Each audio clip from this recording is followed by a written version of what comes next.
capítulo 2. Nós iniciamos nosso desafio essa semana, né? No dia 1º nós começamos a ler e nós iremos, né, até o 100º dia, ler os 4 evangelhos em sequência. Nós começamos por Mateus, e eu quero aproveitar esse gancho, né, onde muitos irmãos leram Mateus esses dias, né? Hoje nós estamos no capítulo 4, né? Alguns irmãos já até leram mais cedo, aí antes do culto, o irmão já tinha colocado lá no grupo que já realizou o desafio de hoje, né? Eu confesso que ainda vou ler depois em casa. Normalmente eu pego a Bíblia lá pelo meio-dia, lá no capítulo 4 eu mesmo ainda vou ler. Mas eu quero aproveitar que você essa semana já leu os 3 primeiros e eu quero aproveitar isso para fazer uma meditação no capítulo 2. Esse episódio curioso, né, dos 3 sábios, ou outras traduções como magos, que aparecem do Oriente para adorar Jesus. E eu quero, a partir desse episódio, tirar algumas observações para a nossa vida com Deus. Eu sei que os irmãos acabaram de se assentar, mas se os irmãos puderem se colocar em pé mais um pouco, em reverência a essa palavra e ao Deus dessa palavra. Mateus capítulo 2, a partir do versículo 1, diz assim: Depois de Jesus ter nascido em Belém da Judéia, no tempo do rei Herodes, vieram alguns magos do Oriente a Jerusalém perguntando: Onde está o rei dos judeus recém-nascido? Vimos sua estrela no Oriente e viemos adorá-lo. Ao saber disso, rei Herodes perturbou-se, e com ele toda a Jerusalém. Depois de convocar todos os principais sacerdotes e mestres do povo, perguntou-lhes: Onde deveria nascer o Cristo? E eles responderam: Em Belém da Judéia. Pois assim está escrito pelo profeta: E tu, Belém, terra de Judá, de modo nenhum és a menor entre as principais cidades de Judá, porque de ti sairá o guia que conduzirá o meu povo Israel. Versículo 7. Então Herodes chamou secretamente os magos e procurou saber deles com precisão quando a estrela havia aparecido. E enviando-os a Belém, disse-lhes: Ide e perguntai cuidadosamente sobre o menino. Quando achares, avisai-me, para que eu também vá adorá-lo. Depois de ouvirem o rei, partiram. E a estrela que tinham visto no Oriente foi adiante deles até que parou sobre o lugar onde o menino estava. Ao verem a estrela, os magos ficaram extremamente alegres. Quando entraram na casa, viram o menino com Maria, sua mãe, e prostrando-se, o adoraram. Depois, abrindo seus tesouros, ofereceram-lhe presentes: ouro, incenso e mirra. Sendo avisados em sonho para não voltar a Herodes, regressaram para sua terra por outro caminho. Amém? Mantenha sua Bíblia aberta, mas feche seus olhos. Pai, muito obrigado, Senhor, pela Tua palavra, por esse dia e pela oportunidade de estarmos aqui na Tua casa, pela oportunidade de poder passar essa manhã com o Senhor e também pela oportunidade daqueles que estão acompanhando o culto pela transmissão, de nos dedicarmos nesse tempo a buscar a Tua presença, como aqui cantamos, Senhor, Te conhecer e prosseguir em Te conhecer, Senhor. Esse é o alvo das nossas vidas, Senhor. Ser propício, ó Pai, a nós pecadores nessa manhã e fala, Senhor, aos nossos corações. Retira, Pai, todo o embaraço, todo o impedimento dos nossos ouvidos, tudo aquilo que nos impede de ouvir a Tua voz, e que no nome santo de Jesus, através da Tua palavra, o Senhor possa se manifestar a nós. Eu oro assim no nome santo de Jesus. Amém. Amém. Os irmãos podem se assentar?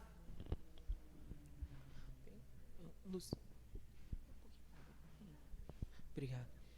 Irmãos, eu quero propor com os irmãos essa manhã algumas observações a respeito desse texto, alguns ensinamentos, lições, para a nossa vida prática e tem tudo a ver, como é que Deus é realmente perfeito, porque tem tudo a ver com a adoração, tem tudo a ver com o conhecimento do Senhor, com a busca por realmente conhecermos Deus por quem Ele é. E eu fiquei muito feliz com a escolha da canção, porque boa parte daquilo que eu anotei como observação se traduz naquilo que nós já cantamos, né? Então, quando Deus quer falar alguma coisa com a gente, Ele insiste em falar. A gente que às vezes não se dispõe muito a ouvir, né? Verdade é essa. Mas Deus, quando Ele quer falar uma coisa com a gente, Ele insiste ali naquela palavra, até que a gente possa entender. Bom, então eu quero, a partir desse episódio, que você deve ficar aí com bastante curiosidade, né?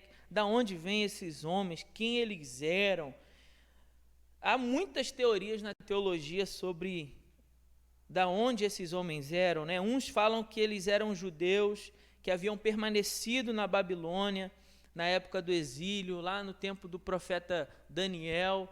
E aí, por conta disso, eles tinham tido acesso aos textos sagrados, e alguma coisa eles ainda conservavam daquilo, mas o texto não dá base suficiente para a gente afirmar isso, né? Dizer isso com certeza, né? Com convicção de que eles eram essas pessoas.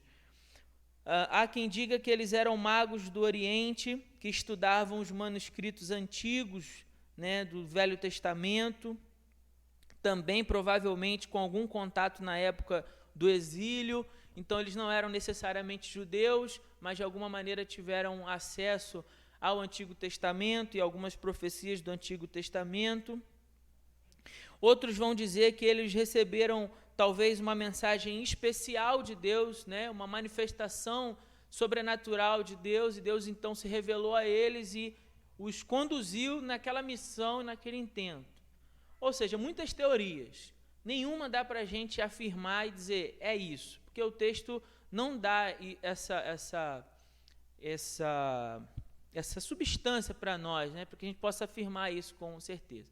O fato é que, ao fazerem essa longa viagem, da onde eles eram, provavelmente uma das regiões mais ricas, próximas ao Império Romano, né, que então dominava o mundo naquele período, aqueles homens vão fazer essa viagem, e vale a gente pensar aqui, né, que naquela época uma viagem tão longa como essa significava enfrentar inúmeros perigos, né? Não só o perigo da própria viagem em si, do deslocamento, né, do risco, mas os perigos pelas estradas, né, ladrões, salteadores, enfim, todo tipo de dificuldade que uma viagem como essa poderia apresentar, e ainda assim esses homens estavam tão resolvidos a irem até esse Deus, esse rei que estava nascendo, e eles declaram isso a Herodes, dizendo que eles estão indo para adorá-lo. Aonde o menino vai nascer, porque nós vamos adorá-lo. Então, eles estão nessa missão e nesse objetivo, nesse intento. Nós vamos para lá, vamos encontrar esse rei que acabou de nascer e nós vamos adorá-lo. Alguma ideia de que Jesus fosse o rei prometido, eles tinham, porque eles se referem a... Quando vão até lá os sábios e o rei, eles perguntam aonde está o rei dos judeus recém-nascido. Então, alguma ideia de que há uma profecia sobre o rei que vai nascer, que é um escolhido, eles tinham também. O livro de Mateus, para nós que estamos aí no desafio, né, ele vai apresentar... Lembra que quando eu falei aqui sobre Marcos, a gente fez uma série de mensagens sobre Marcos, eu disse que Marcos apresenta Jesus como o quê? Quem lembra aqui? Só para a gente... Pode falar, sem medo. Jesus é o servo, não é isso? Marcos apresenta Jesus como servo da graça. Mateus tem uma proposta diferente. Como Mateus escreve para o seu destinatário original, ou seja, aqueles que primeiro vão receber a carta e vão ler, o destinatário original de Mateus é o próprio povo judeu. Tá certo? O próprio povo judeu. Lembra que quando eu disse em Marcos que o destinatário original eram os crentes em Roma? Eram os romanos? Em Mateus, muda. Se o meu destinatário ele muda, o meu objetivo também muda. E a forma de eu me comunicar com aquela pessoa muda também. Dá para perceber isso? Por exemplo, se eu vou escrever uma carta para um tipo de pessoa, eu vou fazer uma abordagem que eu sei que aquela pessoa que vai receber a carta vai entender. Não é isso? Eu vou falar numa língua própria que ela vai entender. Agora, se eu vou escrever para uma outra pessoa, eu vou usar de alguns artifícios para que a outra pessoa me entenda também. Então, para um eu me comunico de um jeito, para outro eu me comunico de outro jeito, né? É uma habilidade para a gente se comunicar. Quando a gente vai falar de Mateus, e Mateus vai falar, melhor dizendo, para os judeus, o que ele vai dizer? Ele vai usar as profecias do Antigo Testamento. Por quê? Porque o seu destinatário, ou seja, aqueles que vão receber a carta, vão entender. Percebeu? Estamos juntos? Amém ou não? Se está muito confuso, você coça a nuca assim, aí eu vou entender que ficou alguma coisa confusa e vou tentar explicar de uma outra forma. Então, se Mateus está escrevendo e ele visa apresentar Jesus, o seu objetivo é apresentar Jesus como rei para os judeus, ele vai se valer de inúmeras menções ao Antigo Testamento, principalmente as profecias que se referem ao escolhido do Senhor. Por isso que no versículo 6, a gente lê que ele diz assim, está escrito pelo profeta, mas que profeta? O texto não diz.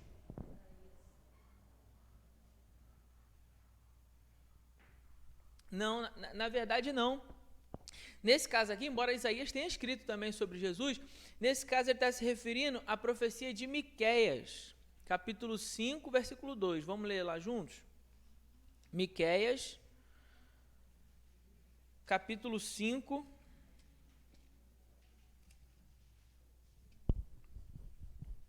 Miqueias 5, versículo 2.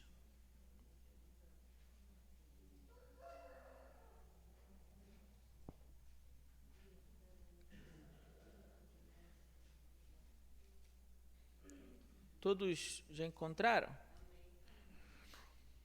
Miqueias 5:2 vai dizer assim, mas tu, Belém Efrata, embora sejas pequena entre as milhares de Judá, sairá de ti para mim aquele que reinará sobre Israel, cujas origens são desde os tempos antigos, desde os dias da eternidade.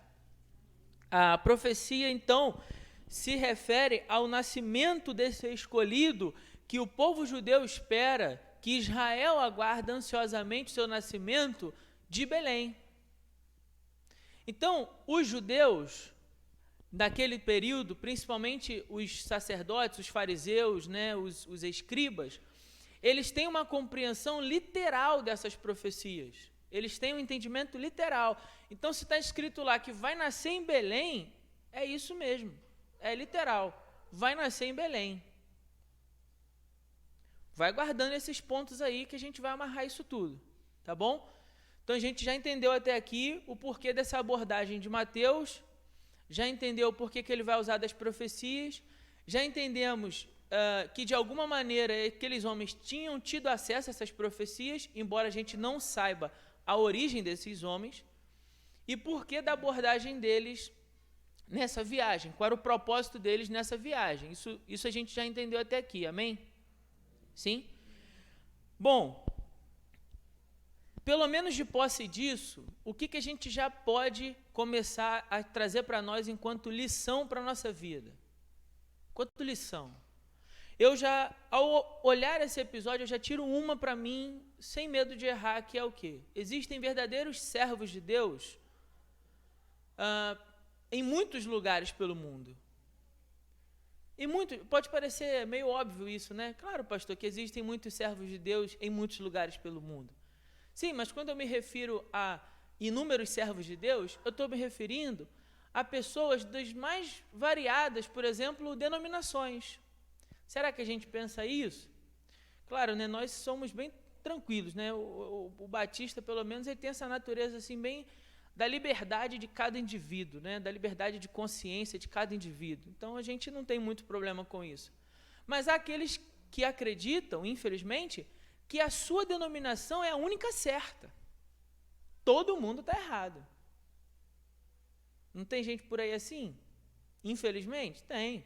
Não, eu sou o único que adora Jesus de verdade. Todo o resto está mentindo. Então, não tem verdadeiros servos de Deus na Batista, nem na Assembleia, nem na Metodista, nem na Presbiteriana, né? Enfim, não tem. Não, é só a denominação X. Essa denominação X, ela possui a revelação especial de Deus. Todos os outros estão enganados. E o texto já me mostra alguma coisa bem diferente. Por quê? Porque, de alguma maneira, Deus se manifestou àqueles homens. Isso é um fato.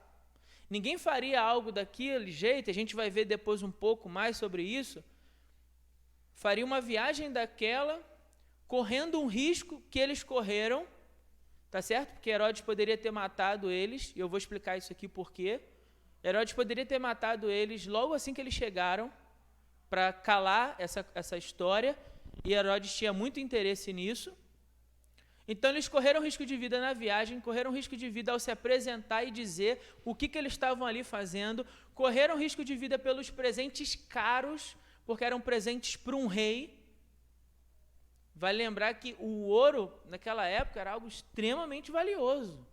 Provavelmente esses presentes foram o que financiou a viagem dos pais de Jesus e Jesus para o Egito, para fugir e passar aquele tempo que eles vão para o Egito para ficar fora, quando Herodes vai matar ali todas as crianças em Belém, naquela região, para tentar matar Jesus.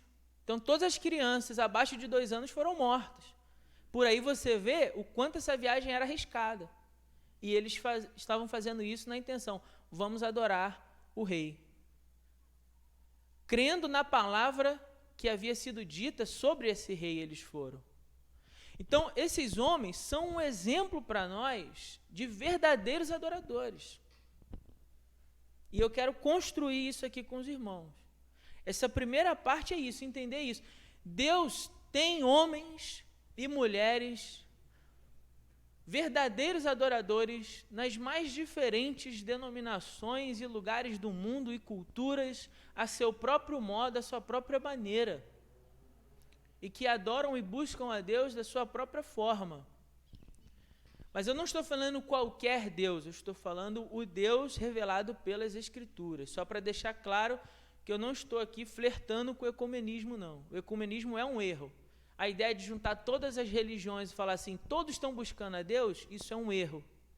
Porque só existe um caminho para se chegar ao Deus verdadeiro. Quem é esse caminho? Jesus. Então, tem que ter um caminho, senão a gente perde a referência, a gente não sabe como chegar. Então, Deus se revelou em Jesus como o caminho que leva o homem de volta para Deus. O Deus eterno, né, se fez humano para que os humanos pudessem voltar para o que é eterno. Então, só para fechar um parênteses aqui, e os irmãos não me entenderem errado, mas é claro que vão existir verdadeiros servos de Deus na Assembleia, na Metodista, na Presbiteriana, enfim, na Assembleia, na Congregacional, enfim. Claro que vão existir. Assim como existem verdadeiros servos de Deus na Batista também. Amém? Bom, o que mais esses homens nos ensinam? Eu quero pensar aqui com os irmãos nessa conversa que eles têm com o rei e com os mestres do povo. Olha que interessante no versículo 2 e 3. Diz assim, onde está o rei dos judeus, recém-nascido? Vimos sua estrela no oriente e viemos adorá-lo. Ao saber disso, o rei Herodes perturbou-se, e com ele toda Jerusalém. Depois de convocar todos os principais sacerdotes, veja, Já existiam os sacerdotes, os mestres, os escribas, mas ele convoca os principais, eu quero dar ênfase nisso por um motivo, e os mestres do povo, e perguntou: onde deveria nascer o Cristo? E eles sabem, eles respondem: em Belém da Judéia, pois sabiam, pois assim está escrito pelo profeta.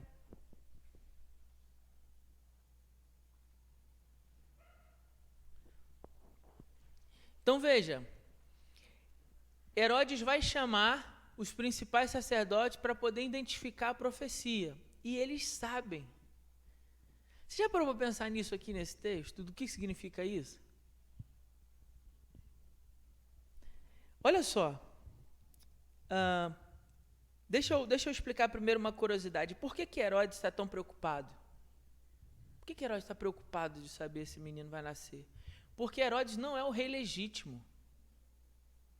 Herodes tem um pacto com Roma e por isso ele é colocado como uma espécie de rei, para satisfazer a ideia do povo de ter um governante por si mesmo. Mas ele sabe que ele não tem a herança genética para assumir o reinado. Então ele sabe que ele não é um rei legítimo. Esse é o primeiro ponto.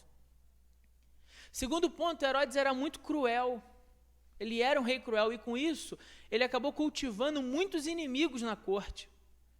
Alguém poderia aproveitar essa, como fala aqui, né?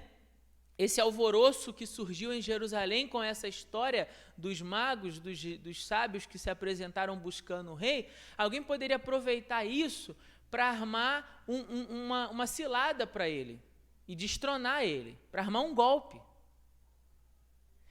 Terceiro motivo, o povo dele, o povo que ele está reinando, é um povo extremamente religioso, onde a religião e a política se confundem muito facilmente. Não é como para nós hoje, entre aspas aí, né? Felizmente. Mas naquela época isso se confundia muito facilmente. Então Herodes sabe que, ele não é o rei legítimo. Se apresentar um rei legítimo, ele pode sofrer um golpe. 2, o seu povo acredita nas profecias, é um povo religioso e sabe que haverá um rei que vem de Deus. Há uma profecia sobre isso e a religião cultiva isso e aguarda ansiosamente a manifestação do ungido do Senhor. Então, se surge um nome de alguém que tem essa herança genética para se tornar rei e tem esse apelo aos religiosos da época, e vale lembrar aqui, eu já expliquei isso aqui numa outra mensagem, vários dos partidos políticos em Israel, eles surgiam dessas divisões religiosas dentro do judaísmo, né? Os fariseus, os saduceus, eram partidos políticos da época. Ele tem um apelo dos religiosos, ele tem um apoio dos religiosos, se esse líder surge. Então ele teria uma facilidade muito grande de arrebanhar um grande número de pessoas para sua causa e com isso Herodes perderia o poder. Então, os irmãos, eu estou fazendo esse pano de fundo histórico para os irmãos entenderem. Jesus nunca morreu, Jesus não foi crucificado, Jesus não foi morto, não declararam crucifica, porque Jesus estava pregando o amor. Não foi por isso que mataram Jesus. Não mataram Jesus porque Jesus é aquele que vem para dizer o reino de Deus chegou. Não, mataram Jesus porque Jesus era uma ameaça. Dá para perceber isso? Herodes mandou matar todas aquelas crianças abaixo de 2 anos porque era uma forma de exterminar a ameaça, uma ameaça ao seu poder. Porque no reino de Deus, diferente do reino humano, onde as pessoas são classificadas dentro de uma hierarquia de mais importante e menos importante, no reino de Deus todos nós somos postos como iguais. A horizontalidade do reino nos coloca todos de igual maneira diante da graça, seja o rei, seja o chefe, seja o funcionário, seja o servo. Não importa, todos são postos de igual maneira diante do trono da graça, e todos igualmente precisam se arrepender dos seus pecados e confessar sua fé em Cristo. Essa é a mensagem do reino. Essa é a mensagem da graça de Deus, onde não existe mais importante e menos importante. E isso, irmãos, eu vou usar uma palavra aqui, mas não se escandalize, isso não é um palavrão, tá? Essa graça é a desgraça dos poderosos. É a desgraça dos poderosos. Por quê? Porque para aquele que exerce poder e domínio, esse tipo de hierarquia justifica a sua posição elevada. Sim ou não? Dá para perceber isso? Agora, diante de Deus, não mais. Todos nós somos pecadores, todos nós carecemos da mesma graça, todos nós somos alvos igualmente do amor de Deus. Agora, para Herodes, Jesus é uma ameaça, então Jesus precisa morrer. E ele vai tomar as medidas necessárias para matar. Tanto é que quando ele chama, né, lá no versículo 7, quando Herodes chama aqueles homens secretamente para saber qual a precisão do tempo que a estrela havia aparecido. Por quê? Porque diferente dos cenários que a gente vê por aí, né, das representações da manjedoura, não é um bebezinho. Não é eu sei que a gente faz isso com, né, o mundo cristão faz isso com boa intenção, mas quando esse episódio acontece, quando esses homens vão chegar lá onde a estrela está, provavelmente eles estão numa casa, não mais numa estrebaria, onde o menino nasceu, e muito provavelmente Jesus tem entre 1 a 2 anos de idade aqui. Então Jesus é uma criancinha pequena. Tá certo? Deu para entender isso? Porque já tem um tempo. Por isso é que ele vai depois, que ele percebe, né? Lá no versículo 16, quem está fazendo aí o desafio viu isso, e quem não está ainda dá tempo de você começar. Herodes, percebendo que havia sido enganado pelos magos, ficou furioso e mandou matar todos os meninos de quantos anos? De 2 anos para baixo. Então ele arredonda para cima e manda matar todo mundo, porque dessa forma ele se livra da ameaça ao seu reinado. Aí a gente começa a ter uma visão melhor do cenário político da época e de como Jesus nasceu, desse período histórico onde Jesus nasceu. Mas eu quero também tirar daqui uma lição importante para a nossa vida, que é o seguinte: aqueles principais sacerdotes possuíam conhecimento da Escritura. Eles possuíam domínio das profecias. Mas veja, eles sabem onde o menino vai nascer. Surgem 3 homens de uma pátria muito distante que viajaram muitos quilômetros para chegar lá, perguntando e dizendo que viram a manifestação da estrela desse ungido e que eles querem ir adorá-lo. E os sacerdotes não vão para Belém. Já pensou nisso? Os principais líderes religiosos da época, veio aquele alvoroço todo que se forma pelos 3 estranhos que chegam no palácio perguntando onde é que está o rei, e eles não ficaram nem ao menos curiosos para ir lá. Tamanho o descaso, tamanho a irresponsabilidade daqueles que tinham o dever de conduzir o povo na direção do ungido. Eles tinham o dever de conduzir o povo na direção do ungido do Senhor. Mas tamanho é o seu descaso que eles ouvem, entra por aqui, sai aqui, e fala, isso aí é Belém.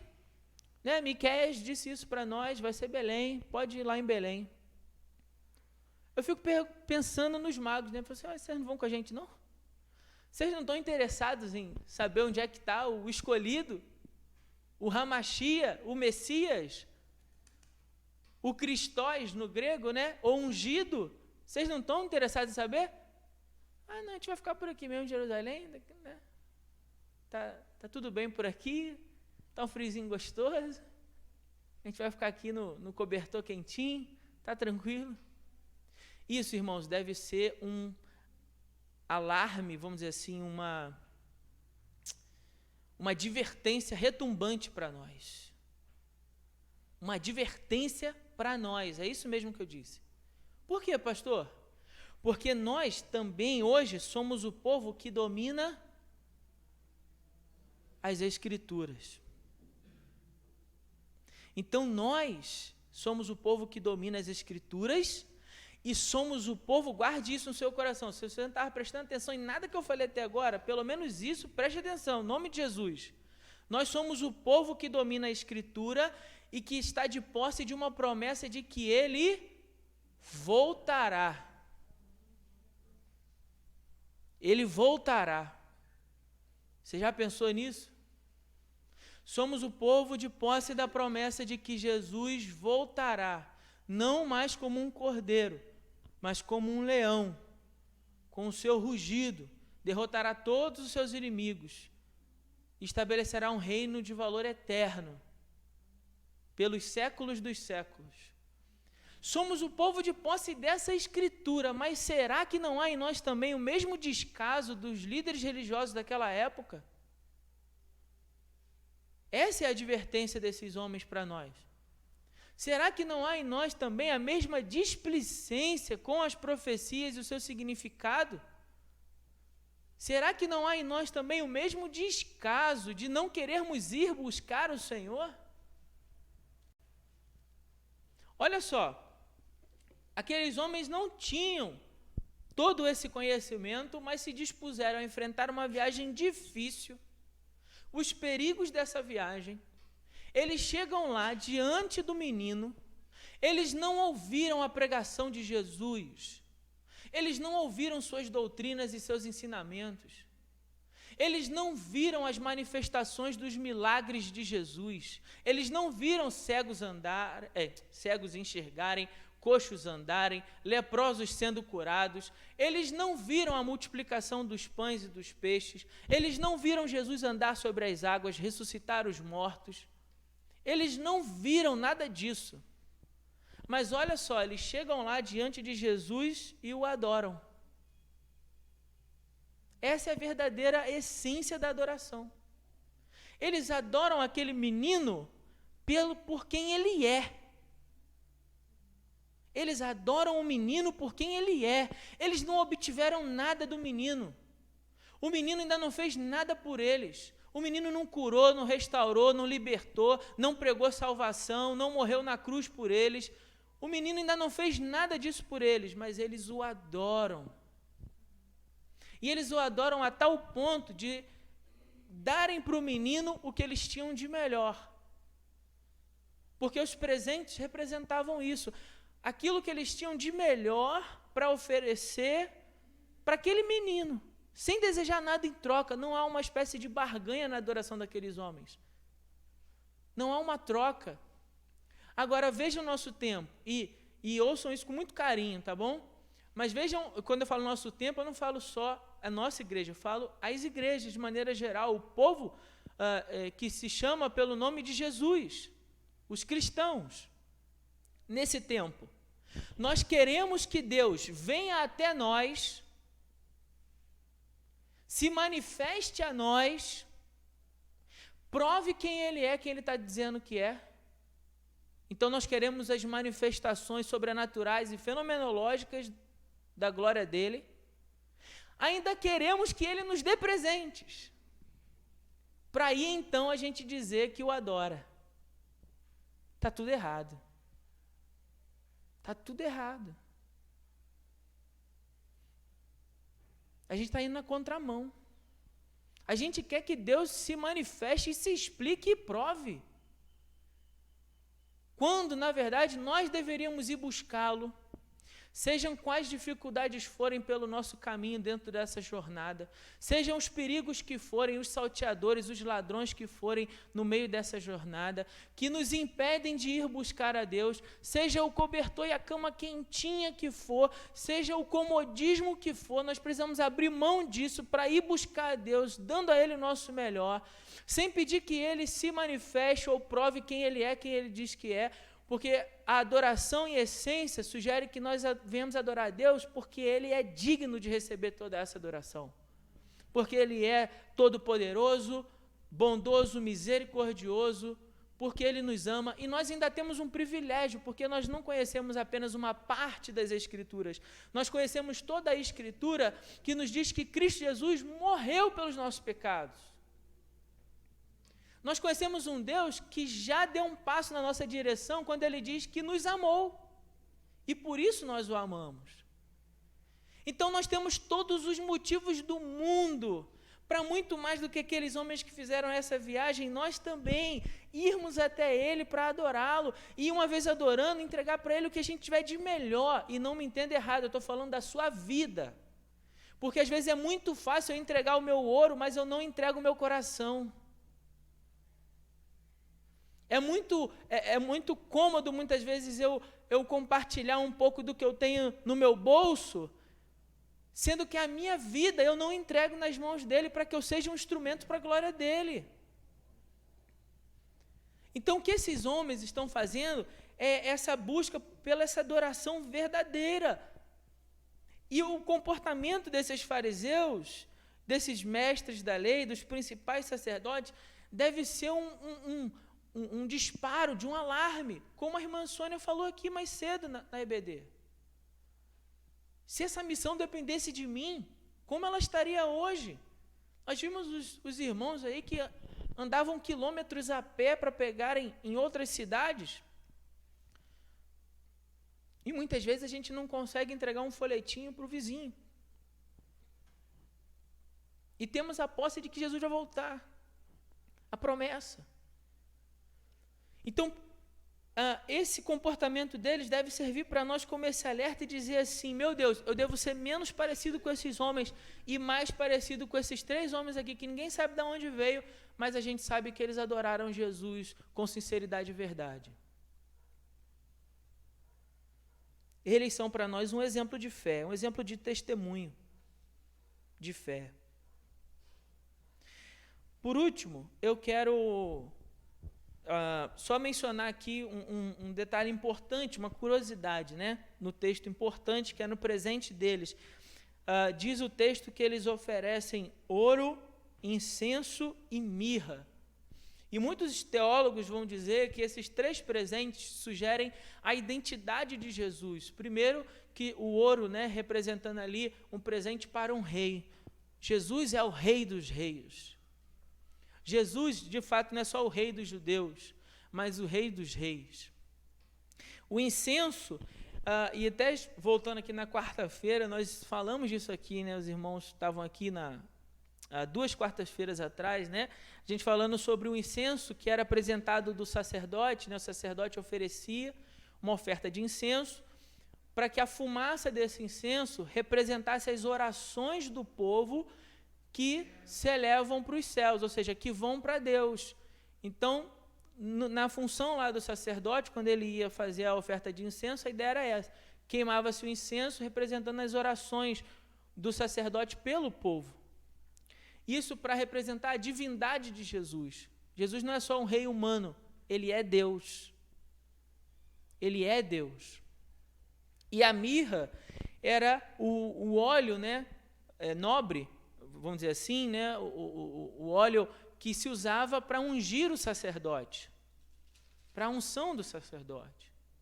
Não só, né, foi usado ali para embalsamar o corpo de Jesus, ou para ungir o corpo de Jesus perto da sua morte, como também era usada para ungir o sacerdote, mostrando assim para nós que Jesus, ele é o sumo sacerdote, que vai apresentar a Deus um sacrifício perfeito, um único sacrifício, de uma vez por todas, pelos nossos pecados. E o sacrifício não é mais o sangue de um animal, é o seu próprio corpo que é ferido e morto por nós. Esse é Jesus. Então, naqueles presentes, também simbolizando a identidade desse que eles estão adorando. Pastor, você acredita mesmo que eles tinham todo esse entendimento? O texto não dá margem para a gente pensar isso. Mas a gente precisa entender que todas as coisas cooperam para esse plano perfeito de Deus.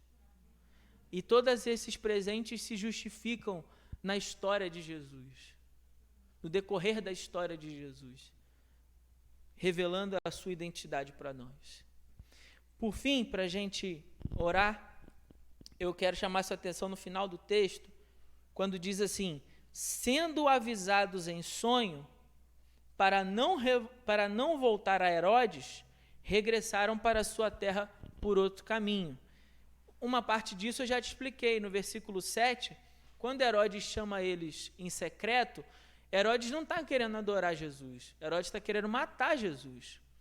Então, eles também recebem uma manifestação de Deus em sonho para que conduzisse eles por outro caminho e eles não voltassem para Herodes, senão aí provavelmente Herodes já teria certeza onde estava o menino para matar.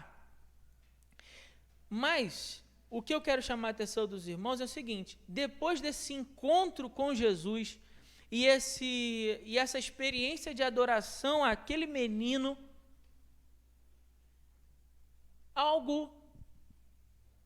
uma manifestação de Deus que a gente não sabe explicar como foi, mudou o caminho deles, mudou a direção, mudou a rota. Eles estavam indo por um caminho, mas agora mudou tudo. E aí eu quero perguntar aos irmãos: você está disposto ou disposta a que Deus mude também o curso da sua vida para fazer a vontade dEle, para uma obra específica, para aquilo que Ele quiser? Porque, veja, Deus mudou a direção, mudou a rota daqueles homens. Vocês hoje estão indo dormir pensando em fazer tal coisa. Nos próximos dias, meses, talvez tenha durado essa viagem. E aí você acorda no dia seguinte e tem a certeza e a plena convicção de que Deus fala assim, mudou tudo. Você não vai por lá, não. Você agora vai por aqui, porque eu quero te usar de outra maneira. E isso para nós também deve ser um exemplo de convicção de a quem a minha vida pertence. A minha vida não pertence a mim. A sua vida não pertence a você. Você não tomou a sua vida ou produziu ela por si mesma para que você possa dizer, essa vida me pertence. Ela não pertence a você. Você não é dono dela. Você recebeu ela. Agora ela está aí nas suas mãos. Mas ela precisa ser vivida para a glória de Deus. Ela precisa ser vivida na expectativa da direção que Deus colocar no seu coração. Do contrário, você está distorcendo o propósito desse presente. Você está mudando a funcionalidade dele. Então eu preciso também me colocar nessa condição. Senhor, para onde o Senhor quer que eu vá? Senhor, o que eu preciso fazer que colabore para o seu plano perfeito? Só o fato daqueles homens terem mudado a rota colaborou para o plano perfeito de Deus para a salvação de toda a humanidade.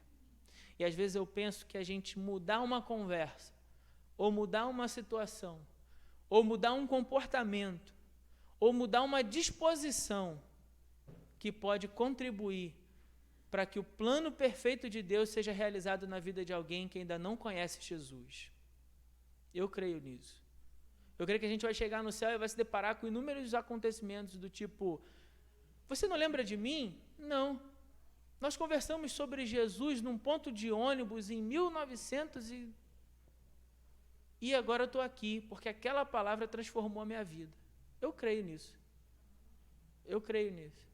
Oh, você não lembra? Você pregou na igreja tal, assim, assim, assim? Não faço a menor ideia do que foi que eu preguei lá. Ou do que foi que você pregou lá. Mas aquela mensagem tocou no meu coração e mudou minha vida. Eu creio nisso. E que Deus possa também ter a sua vida como esse instrumento para a glória dele, no nome de Jesus. Amém? Irmãos, nós vamos orar, encerrando o nosso culto, e os irmãos também poderão trazer o seu dízimo, a sua oferta, a sua contribuição, aquilo que você colocou no coração para contribuir. Os irmãos poderão trazer. Os irmãos também que quiserem depois podem trazer um cobertor que esteja sobrando na sua casa, um agasalho, às vezes um casaco, uma calça mais quentinha, para a gente poder juntar. E a gente vai fazer algumas doações essa semana. Então, o irmão que de repente não trouxe, pode trazer à noite. Ou durante a semana, na quarta-feira também. Né, nós vamos estar aqui, pode trazer à noite também, para a gente poder levar para as pessoas. Tem feito muito frio, né? Não sei você, mas eu estou aqui, por exemplo, morrendo de frio. Né? Aqui vem um vento gelado de vez em quando, que chega, treme tudo. E a gente sabe que tem muitas pessoas que estão precisando de ajuda nesse momento.